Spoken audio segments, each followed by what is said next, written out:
नमस्कार शेतकरी बंधूंनो. Nature care fertilisers विटा आपल्या गावचे सरपंच, उपस्थित सर्व शेतकरी बंधूंनो, गेले 5-6 महिन्यापूर्वी आपल्या भागामध्ये येण्याचा योग आला होता. त्यावेळच्या परिस्थितीनुसार त्यावेळेला आपण मार्गदर्शन केलं. कृषी विद्यापीठाच्या माध्यमातून महाराष्ट्रामध्ये महात्मा फुले कृषी विद्यापीठ, या कृषी विद्यापीठामध्ये सलग 28 वर्षे मी हळदीच्या पिकामध्ये संशोधनाचं काम केलंय आणि केलेलं काम शेतकऱ्यांच्या बांधापर्यंत पोहोचलेलं दिसत नाही. यामुळं मी नेचर केअर्सचे मॅनेजर पाटील साहेब यांना विनंती केली की बाबांनो, तुमच्या माध्यमातून शेतकऱ्यांच्या बांधावर कसं आपल्याला जाता येईल आणि प्रत्यक्षात त्या वेळेला आपण जर गेलो तर प्रत्यक्षात आपल्याला काय होतंय आणि काय चुका होतात त्यावेळेला आपल्याला सांगता येतील. तर आपल्याला आजचा जो विषय आहे, थोडक्यात मी बारकाईने बघतोय 1-2 दिवसापासून हळद काढणीचा जो हंगाम चालू आहे, याच्यामध्ये हळद काढणी, हळद शिजवणे, हळद वाळवणे, पॉलिश करणे, या सगळ्या बाबतीमध्ये आपण जो 28-30 वर्षे बारकाईने जे बघितलंय ते शेतकऱ्यांच्या शेतापर्यंत पोहोचलेलं दिसत नाही आणि मला मलाही खंत वाटते. पण आज प्रत्यक्षात शेतावर जाऊन काही गोष्टी बघितल्यानंतर त्यावेळी तुम्हाला सांगणं गरजेचं वाटतंय.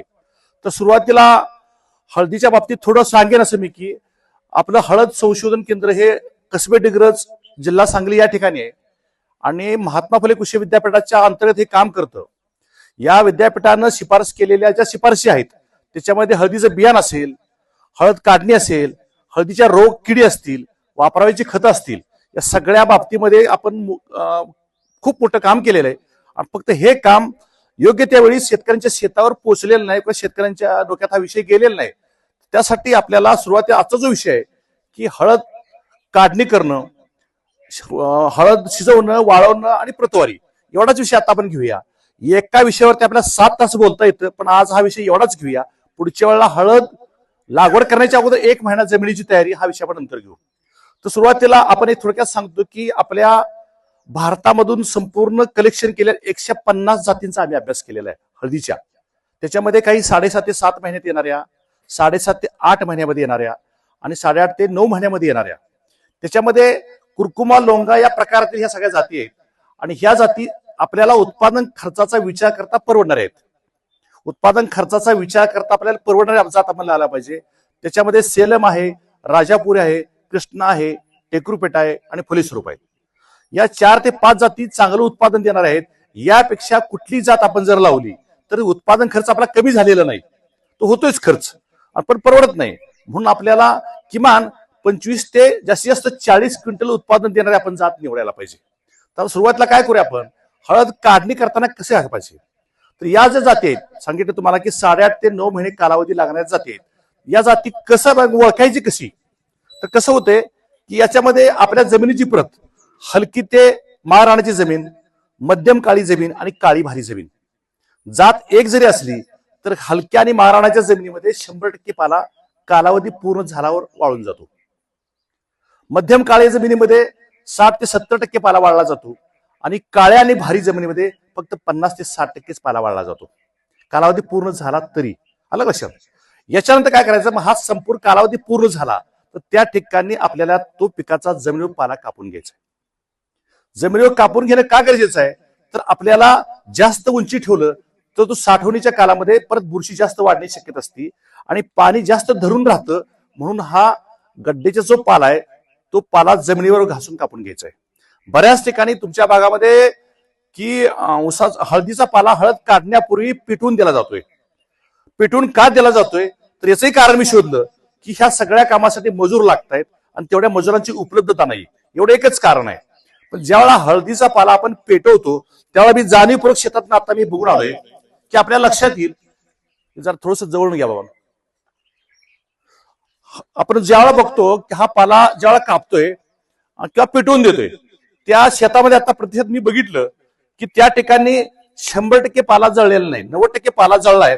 राहिलेला 10% पाला हा मजुरांच्याकडून आपल्यापर्यंत कापणी केला जातोय. तर मला सांगायचं एवढंच आहे की अशा पद्धतीनं आपण पेटवल्यानंतर जे गड्डे आहेत हे गड्डे वरचा भाग ह्याला झळ लागते. याच्याही पुढे जाऊन मी लोकांना विचारलं की आमचे गड्डे शेतात ठेवल्यानंतर बऱ्याच गड्ड्यांना कूज लागते, साठवणीमध्ये कूज लागते. साठवणी कूज लागायचं मूळ कारण कसं आहे त्या गड्ड्याला जो वरच्या बाजूने झळ लागलेली आहे त्याच्यामध्ये थोडक्यात आपण त्याला जखम झालेली आहे. असेच गड्डे जर आपण साठवून ठेवायचं म्हणलं तर ते बियाणं खराब होणार आहे. शेतकरी बंधूंना माझी विनंती आहे की आपण कसल्याही परिस्थितीमध्ये हळदीचा पाला पेटवायचा नाही. पश्चिम महाराष्ट्रामध्ये ऊसाच्या बाबतीत आम्ही प्रचंड जनजागृती केली. आपल्याला प्रति एकर ऊसाच्या बाबतीत प्रति एकर साधारण 1.5 ते 2 टन आपल्याला त्या पाल्यापासून खत मिळतं. खत तयार करता येतं आणि खत हे 2 ते 2.5 महिन्यात खत तयार होतं. तसंच या भागामध्ये आपण सुद्धा हळदीचा पाला कापून घ्यायचा, शेताच्या बाजूला कुणा अन्य ठिकाणी जिथं सोयीचं आहे अशा ठिकाणी तो पाला वाहतूक करून आपण एक खड्डा काढला, साधारणपणे 2 मीटर रुंदीचा किंवा 1.5 मीटर रुंदीचा आणि 5 ते 6 मीटर लांबीचा खड्डा काढला. त्या खड्ड्यामध्ये आपण याचं कंपोस्ट केलं तर आपल्याला प्रति एकरामधून 1.5 ते 2 टन चांगलं कुजलेलं आपल्याला कंपोस्ट मिळते. तर शेतकरी बंधूंनी हा पाला कापून घेणं गरजेचं आहे. मजूर जास्त लागतात, हे मजूर लागणारच, काही कुठला पर्याय नाही. या सगळ्या शेतीसाठी म्हणतोय की थोडंसं आपल्याला गट शेतीच्या माध्यमातून शेतकऱ्यांनी एकत्र येऊन अशा पद्धतीची काही कामं करणं गरजेचं आहे. दुसरी गोष्ट, आपल्याला याच्यानंतर पाला कापणी केल्यानंतर हळद काढणी करणं. हळद काढणी करणं याच्यामध्ये कसं आहे की 2 पद्धती आहेत आपल्याला. जेव्हा सरीवरंबा पद्धत असेल, बऱ्याच ठिकाणी असं झालंय की सरीवरंबा पद्धत कमी झाली. एक आनंदाची गोष्ट आहे, या ठिकाणी ठिबक सिंचनाचा वापर केला जातोय.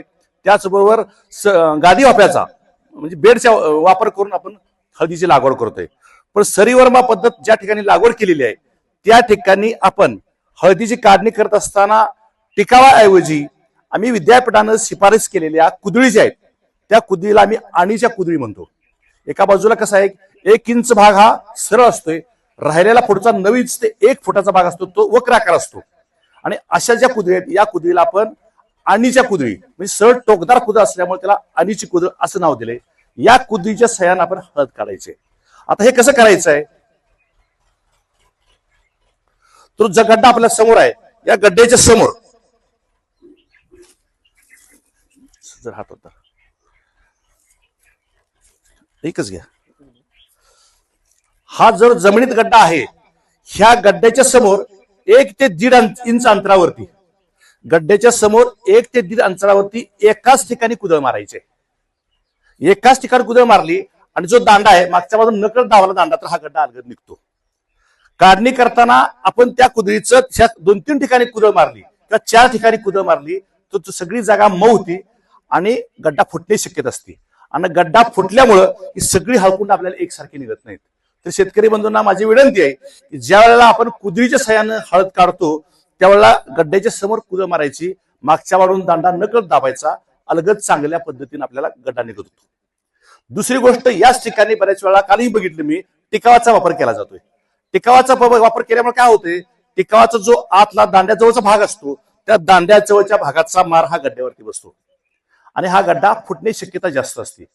टिकावाची जी बाजू आहे, टोकदार बाजू जी आहे तिची लांबी फार कमी असते, त्याच्यामुळं योग्य खोलीवरती ते टिकाव जात नाही, त्याच्यामुळं हा गड्डा फुटण्याची शक्यता असते. त्याच्यामुळे शक्यतो अशा पद्धतीच्या कुदळी आपण तयार करून घेणं गरजेचं आहे. दुसरी गोष्ट, आपल्याकडं बऱ्याच ठिकाणी बेडवरती हळद लागवड केलेली आहे.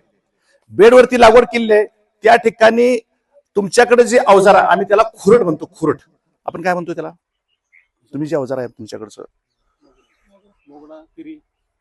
तुमच्याकडे जे आता काढणी करण्यासाठी जे ट्रॅक्टरचं अवजार वापरतोय त्याला मोगळा किंवा तिरी म्हणतात.